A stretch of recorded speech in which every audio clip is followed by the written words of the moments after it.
자며 아빠와 함께 읽으며 잠드는 삼국사기 김유신 중 열전이야. 삼국사기 제42권 열전 제2 진덕왕 3년 서기 649년 대화 2년 백제 장군 은상과 전투.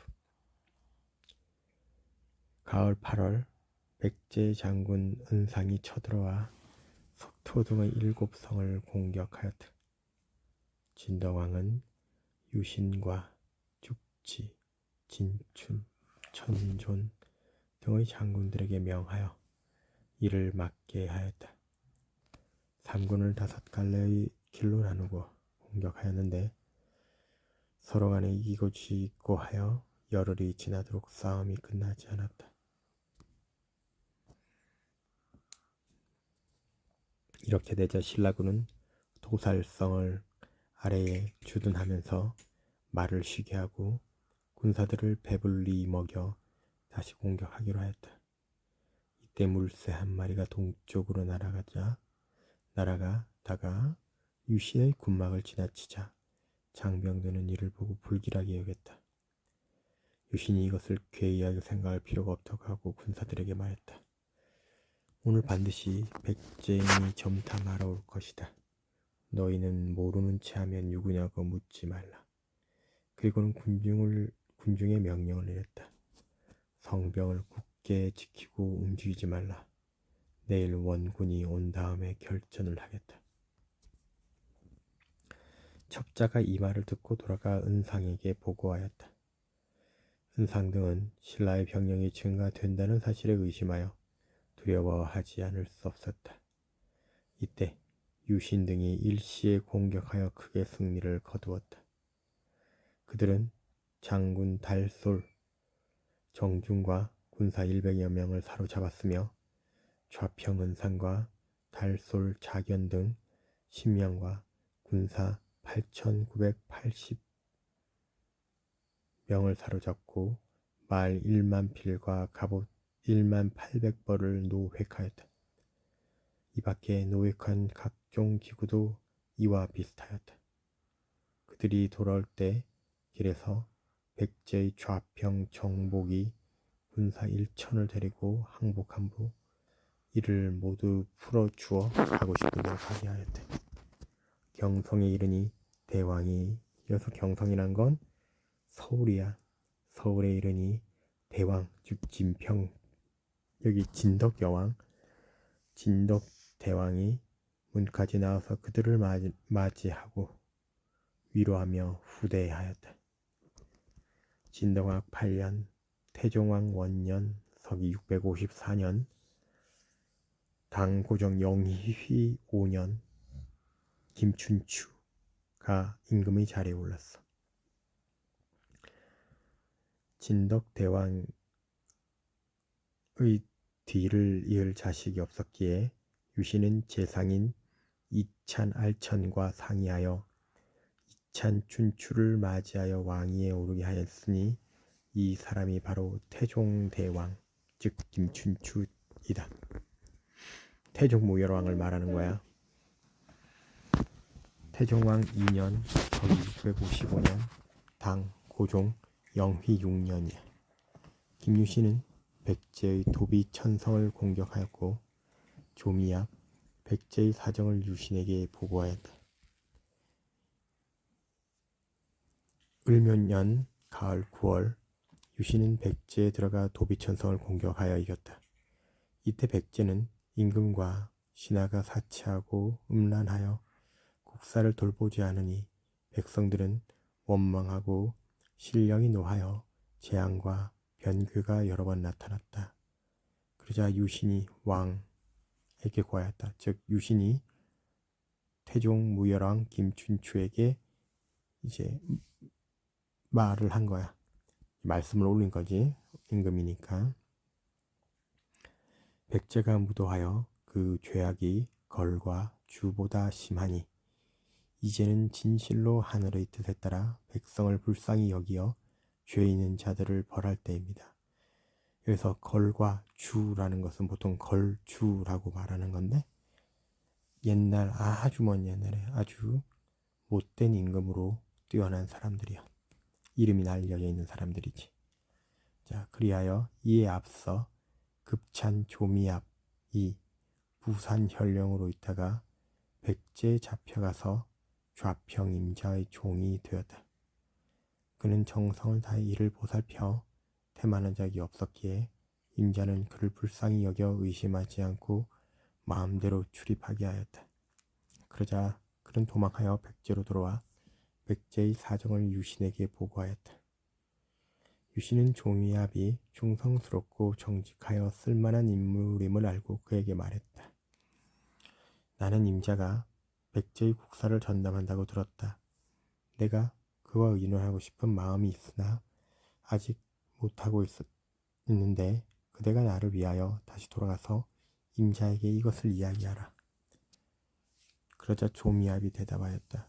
공이 저를 못나고 어리석다고 여기지 않고 이를 맡기시니 힘껏 애써 보겠습니다. 조미압이 마침내 다시 백제로 가서 임자에게 말했다. 저희 생각에 기왕 이 나라의 백성이 되었으니 나라의 풍습을 알아야 했겠기에 수십일 동안 구경 다니며 돌아오지 못했습니다. 그러나 개와 말이 주인을 그리는 정성처럼 제 마음을 이기지 못하여 이렇게 돌아왔습니다. 임자는 그 말을 믿고 책망하지 않았다. 조미압이 틈을 타서 임자에게 말했다. 전번에는 죄를 받을까 두려워 감히 바른 말을 하지 못하였습니다. 사실 저는 신라에 다녀왔습니다. 유신이 주인께 말씀을 전해달라고 하며 나라의 흥망은 미리 알 수 없는 것이니 만약 그대의 나라가 망하면 그대는 우리나라에 의탁하고 우리나라가 망하면 내가 그대의 나라에 의탁하기로 하자고 말하였습니다.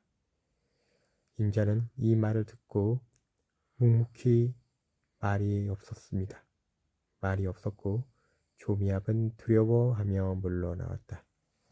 대죄한 지 수개월이 지나 임자가 불러 물었다. 네가 전에 이야기한 유신의 말이 어떤 것인가? 조미압은 놀라고 두려워하며 지난번에 말한 것과 똑같이 대답하였다. 임자가 말했다. 네가 전한 말을 내가 이미 잘 알아들었으니 돌아가서 알리라. 조미압은 드디어 신라로 돌아와 임자의 말을 전하고 더불어 백제의 안팎 사정을 자세히 이야기하니 유신은 백제를 병탈할 계획을 더욱더 급히 하였다. 태종왕 7년 서기 660년이야. 신라와 당연합군이 백제를 멸망시켰어. 경신 여름 6월 대왕은 태자 범민 즉 김범민 후에 문무왕이 을 데리고 백제를 정발하려고 군사를 크게 동원하여 남천에 이르러 진을 쳤다. 이때 당나라의 원군을 청하러 갔던 파진찬 김인문 역시 태종대왕의 아들이야. 즉 김범민의 동생이지. 그 김인분이 당의 대장군 소정방, 유백영 등들과 함께 군사 13만을 거느리고 바다를 건너 덕물도에 도착하여 먼저 종자 문천을 보내 왕에게 보고하게 하였다. 왕이 즉 태종대왕, 태종 무열왕 김춘추, 태자와 즉 김범민, 장군 유신, 진주, 천존, 이 진주와 천존은 모두 김씨야. 등에게 명하여 큰 배 100척의 병사들을 태우고 가서 회합하게 하였다. 태자가 장군 소정방을 만나자 정방이 태자에게 말하였다. 나는 해로로 가고 태자는 육로로 가서 7월 10일에 백제의 왕도 사비성에서 만나기로 합시다. 태자가 돌아와서 왕께 고하니 왕은 장병들을 거느리고 사라정에 이르렀다. 장군 소정방, 김인문 등은 연해를 따라 기벌포에 이르렀으나 해안이 진창이어서 나아갈 수 없었다. 그래서 버들로 자리를 만들어 깔아놓고 군대를 내리게 하였다. 당과 신라는 연합 공격하여 백제를 멸망시켰다. 이 싸움에서 유신의 공적이 많았다. 당 황제가 이를 듣고 사신을 보내 그를 치하하였다. 자, 여기는 김유신 열전이야. 그러니까 김유신을 중심으로 이야기를 하고 있어. 장군 정방이 유신, 인문, 양도 등 세 사람에게 말하였다. 내가 재량껏 이를 처리하라는 황제의 명을 받았어. 지금 싸워 얻은 백제 땅을 공들에게 시급으로 나누어 주어 여러분들의 공에 보답고자 하는데 어떻겠소? 그러자 유신이 대답하였다. 대장군이 귀국의 군사를 거느리고 와서 우리 임금의 소망에 부응하고 우리나라의 원수를 갚아주니 우리 임금과 온 나라의 신하와 백성들이 기뻐 어쩔 줄 모르고 있습니다. 그런데 유독 우리만이 땅을 받아 자신을 이롭게 한다면 이것이 어찌 의로운 일이겠습니까? 그리고는 끝내 받지 않았다. 이 백제 멸망 후 당나라가 신라 신공을 꾀하고 김유신이 이에 대비하였다. 당나라가 백제를 멸망시킨 다음 사비 땅에 진영을 치고 신라를 침공할 것을 은밀히 꾀하였다. 우리 왕이 이를 알고 여러 신하들을 불러 대책을 물었다. 이때 그렇죠. 다미공이 나와 말했다. 우리나라 사람을 의일복을 입혀 백제인으로 가장하여 역적 행위를 하게 하면 반드시 당군이 이를 공격할 것입니다. 그 틈을 타 싸움을 벌이면 뜻을 이룰 수 있을 것입니다. 유신이 말하였다. 이 의견을 취할만이 따르시길 바라나이다. 왕이 말했다. 당군이 우리를 위하여 적을 없애주었는데 도리어 그들과 싸운다면 하늘이 우리를 도와주겠는가? 걔가 주인을 두려워하지만 주인이 자기의 다리를 밟으면 무는 법입니다. 어찌 어려움을 당하여 자구책을 마련하지 않겠습니까? 대왕께서 이를 허락하소서. 당나라가 우리가 대비하고 있음을 염탐하여 알고 백제 왕과 신하 93명, 군사 2만을 사로잡아 9월 3일 사비에서 배를 타고 돌아가며 낭장, 유인원 등을 남겨두어 수비하게 하였다. 정방이 귀국하여 천자에게 포로를 바쳤고 천자는 정방을 위로하며 말하였다. 어찌하여 뒤이어 신라를 치지 않았는가? 그러자 정방, 즉 소정방이 답하였다. 신라는 왕이 어지러 백성을 사랑하고 신하는 충성으로 나라를 섬기며 아랫사람들은 윗사람을 부형처럼 섬기고 있으니 비록 나라는 작지만 이를 도모할 수가 없었습니다. 태조왕 8년, 문무왕 원년, 서기 661년, 당 고종 용삭 원년이야. 당의 소정방이 고구려를 정벌하러 떠났어. 이때 왕은 여전히 태종 무열왕을 말하는 것일 거야. 백제의 잔당이 아직 남아있으니 그대로 둘 수 없다고 생각하여 이찬 품일, 소판 문왕, 대야찬 양도 등을 장군으로 삼아 백제로 가서 그들을 치게 하였으나 이기지 못하였다. 즉 이때까지도 백제의 잔당이 남아있었던 것이지. 그리하여 이찬수, 흠순, 진흠, 천존과 소판, 육지 등을 보내 병력을 추가하였대. 자, 고구려와 말갈은 신라의 정예병이 모두 백제에 가 있어 내부가 비어 있으므로 신라를 공략할 수 있다고 여겼다. 그들은 군사를 출동시켜 수로와 육로로 동시에 진격하여 북한산성을 포위하였다. 고구려는 성의 서쪽에 진을 치고 말갈은 성의 동쪽에 주둔하여 열흘 동안 공격을 계속하자 성안은 공포와 두려움에 휩싸였다. 그때 갑자기 큰 별이 적의 지장에 떨어지고 또 천둥 소리와 함께 비가 내리고 우레가 쳤다. 그러자 적들은 당황스럽고 놀라 포위를 풀고 달아났다. 처음에 유신은 적이 성을 포위하였다는 소문을 듣고 말했다. 사람의 힘이 이미 다하였으니 하늘의 도움에 의지할 수밖에 없다. 그리고는 절에 들어가 제단을 쌓고 기도를 하였는데 마침 하늘에서 궤변이 일어나자 모든 사람이 지극한 정성이 하늘을 감동시켰다고 말하였다. 유신이 일찍이 추석날에 자제들을 데리고 대문 밖에 서 있었는데 갑자기 어떤 사람이 서쪽에서 왔다. 유신은 그가 고구려 첩자인 것을 알고 불러 앞으로 나오게 하고서는 물었다. 너희 나라에 무슨 일이 있느냐? 그는 고개를 숙이고 감히 대답하지 못하였다. 두려워하지 말라. 다만 사실대로 고하라. 역시 대답이 없었다. 그러자 유신이 깨우쳐주며 말하였다. 우리나라 임금께서는 위로는 하늘의 뜻을 어기지 않고 아래로는 사람들의 마음을 잃지 않았기 때문에 백성들이 흔쾌히 모두 자기의 생업을 즐기고 있다. 이제 네가 이것을 보았으니 너희 나라 사람들에게 이를 전하라.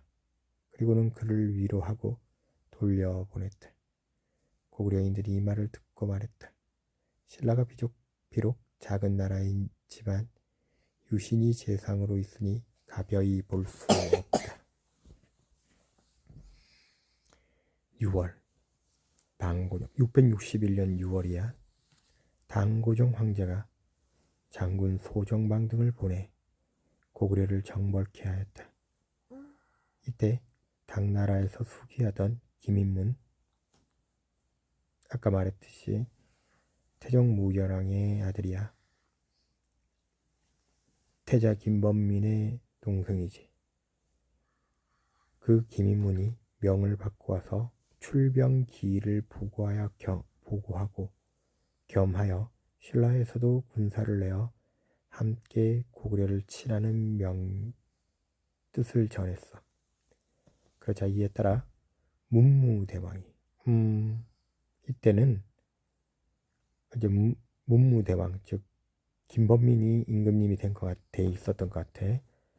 유신, 인문, 문훈 등을 인솔하고 대병을 일으켜 고구려를 향하는 중에 남천주에 이르렀대.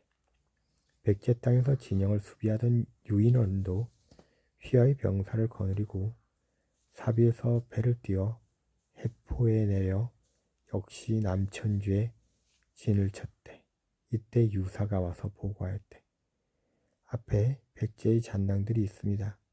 그들은 웅산성에 주둔하면서 길을 막고 있으니 곧장 전진해서는 안 될 것입니다.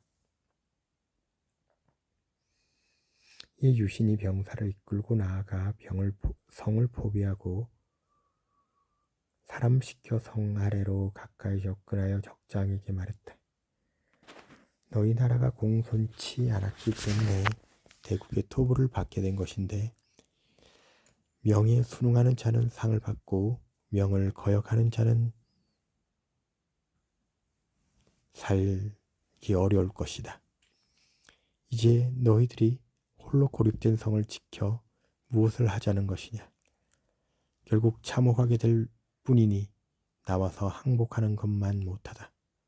그러면 삶, 즉 생명을 보존할 수 있을 뿐 아니라 부귀 또한 기대할 수 있으리라. 그러자 적이 큰 소리로 외쳤다. 비록 하잘것없는 작은 성이지만 병기와 식량이 충분하며 병사들이 의롭고 용감하니 차라리 목숨을 걸고 싸울지언정 맹세코 살아서 항복하지 않겠다. 그자 유신이 말하였다. 궁지에 몰린 새나 공경에 처한 짐승도 스스로를 구할 줄 안다고 하는 것이 이를 두고 하는 말이로구나. 그는 곧 깃발을 휘두르고 북을 울리며 공격하였다. 대왕이 높은 곳에, 여기서 대왕은 이제 아까 말했듯이 문무대왕 김범민이야. 전사들을 보며 눈물 어린 말로 격려하니 군사들이 모두 분격 돌진하여 칼날을 겁내지 않았다. 9월 27일 성이 함락되자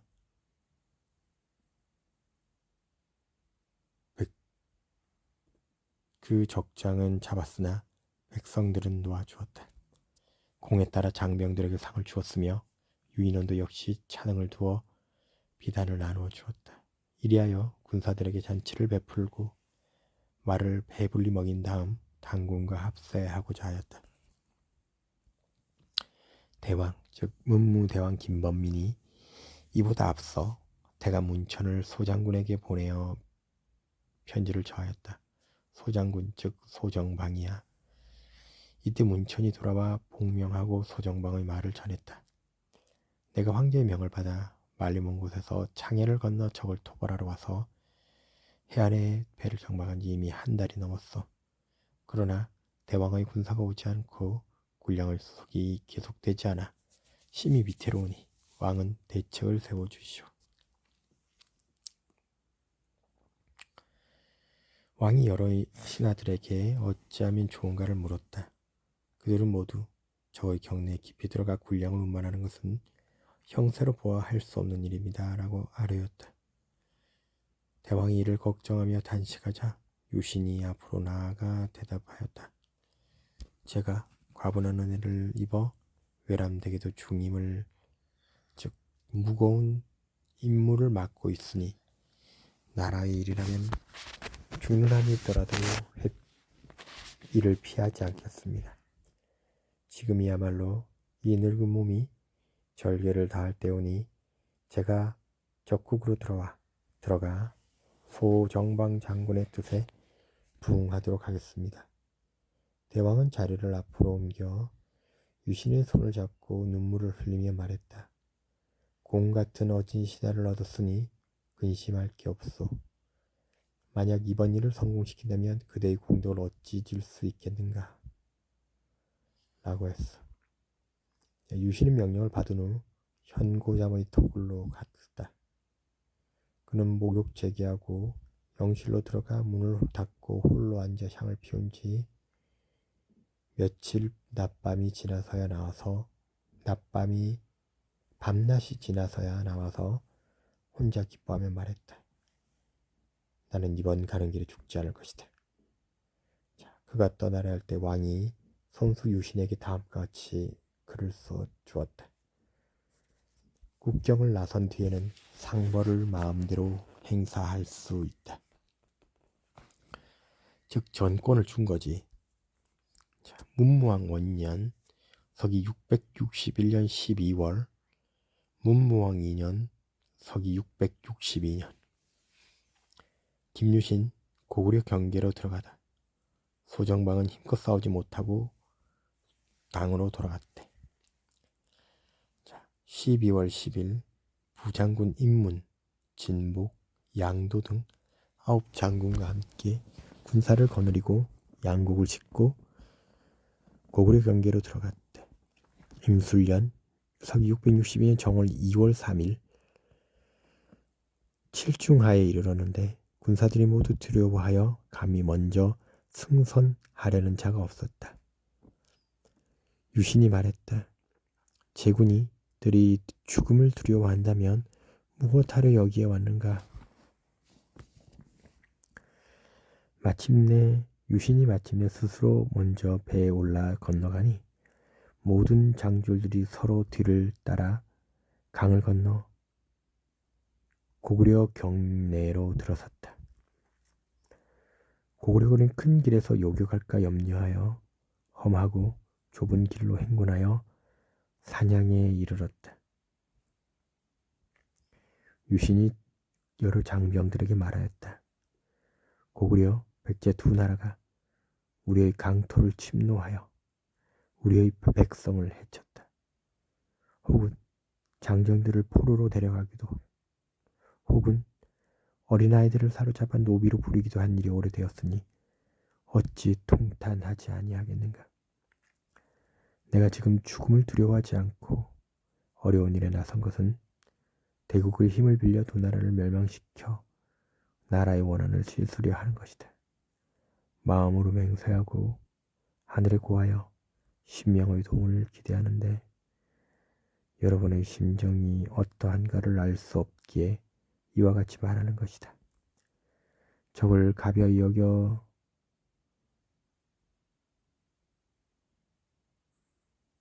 가벼이 여기는 자는 반드시 성공하여 돌아갈 수 있을 것이나 만약 적을 두려워한다면 서로 사로잡힘을 면할 수 있겠는가. 마땅히 한 마음으로 협력하여 하나가 백을 당해내기를, 즉 일당백 하기를 제군들에게 기대하는 바이다. 그러자 모든 장졸들이 답했다. 장군의 명령을 받들어 구차하게 살아갈 마음을 갖지 않겠습니다.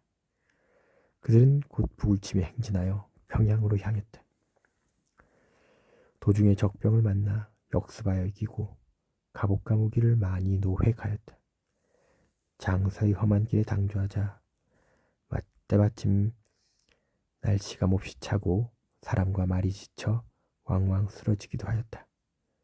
그러나 유신은 어깨와 발뚝을 걷어붙이고 말에 채찍을 가하여 앞으로 달려갔다. 여러 사람들이 이를 보고 힘껏 달려 땀을 흘리면서 감히 춥다는 말을 하지 못하였다. 마침내 험한 곳을 지나 평양에서 멀지 않은 곳에 도착하였다. 유신이 말했다. 당나라 군대가 식량이 떨어져 궁색한 처지에 놓여 있으니 먼저 소식을 알려야겠다. 그는 보기감 열기를 불러 말했다. 나는 젊어서부터 그대와 교유하여 그대의 지조와 절개를 알고 있다. 이제 소정방 장군에게 우리의 뜻을 전달하려 하나 사람을 구하기 어렵다. 그대가 갈 수 있겠는가? 그러자 열기가 답하였다. 제가 비록 불초한데도 외람되게 중군의 직책에 있는데 하물며 장군의 명령을 욕되게 하겠습니까?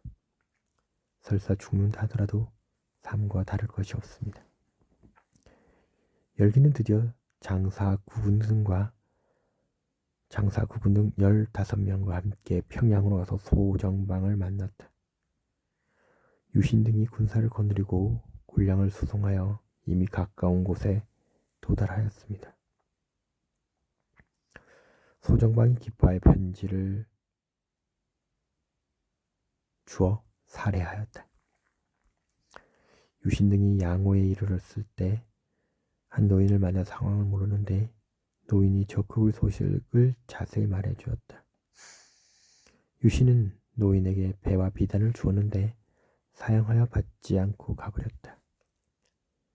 유신이 양호의 진영을 만들고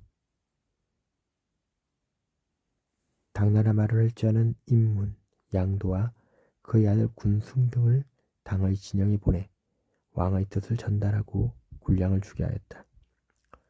소정방은 식량이 떨어지고 군사들이 피곤하여 힘껏 싸우지 못하다가 식량을 얻게 되자 바로 당으로 돌아갔다. 양도도 병력 800을 거느리고 해로를 통해 본국으로 돌아갔다. 이때 고려인들이 병사를 잠복시켜 우리 군사를 귀로해서 요격하려 하였다. 유신은 북과 북채를 열어 말이 소의 허리와 꼬리에 매달고는 후려쳐서 요라는 소리가 나게 하고 또한 섭불을 쌓아놓고 불을 질러 연기와 불이 끊이지 않게 하였다. 그리고는 밤에 몰래 행군하여 포화에 이르자 급히 강을 건너 병사들을 쉬게 하였다. 고구려인들이 이 사실을 알고 쫓아오자 유신은 1만 세내의 일시에 소개하였다. 고구려군이 후퇴함으로 모든 진영의 장병들을 독려하고 무리를 나누어 들이쳐 무너뜨리고 장군 한 명을 사로잡고 1만 명의 머리를 베어 1만 명을 잡았다. 왕이 이 소식을 듣고 사람들을 보내 위로하였다. 그들이 돌아오자 공의 정도에 따라 봉급과 자기를 상으로 주었다. 문무왕 3년 서기 663년 당고종 용삭 3년 백제 부흥을 도모하는 세력과 싸웠다. 개해년에 백제의 여러 성에 비밀리에 부흥을 도모하였다. 그 두목은 두솔성에 온거하며 외에게 군사를 요청하고 지원을 삼으려 하였다. 그러자 대왕이 직접, 즉 문무왕이 직접 유신, 임문, 천존, 죽지 등 장군을 거느리고 7월 17일에 토골길에 올랐다. 그들은 웅진주에 가서 진수관 유인의 군사와 합세하여 8월 13일 두솔성에 이르렀다. 백제인들은 외인과 함께 나와 진을 쳤는데 우리 군사들이 힘껏 싸워 깨뜨리니 그들이 모두 항복하였다. 대왕이 외인들에게 말했다. 우리나라와 너희 나라가 바다를 경계로 하여 일찍이 서로 다툰 적이 없을 뿐 아니라 우호관계를 맺고 서로 예방하며 교유하였는데 무슨 까닭으로 오늘날 백제와 함께 악행을 하여 우리나라를 치려하는가. 이제 너희 군졸들의 생명이 모두 나의 손아귀에 있으나 차마 그 삶을 뺏진 않을 것이니 너희들은 돌아가서 너희 왕에게 이 말을 고하라. 그리고 왕은 그들을 마음대로 가게 하고 군사를 나누어 여러 성을 공격하여 항복시켰다. 오직 임전성만은 지세가 험하고 성이 견고한 데다 군량마다 풍족했기 때문에 공격한 지 30일이 되어도 무너뜨리지 못했다. 따라서 군사들이 너무 지치고 피곤해져 싸울 뜻이 없자 대왕이 말했다. 지금 성 하나가 함락되지 않았으나 나머지 여러 성이 모두 항복하였으니 공이 없다고 할 수 없다. 그리고는 군사를 거두어 돌아갔다. 겨울 11월 20일 서울에 당도하여 유신에게 밭 500겨를 하사하고 기타 장졸들에게 공의 정도에 따라 상을 주었다.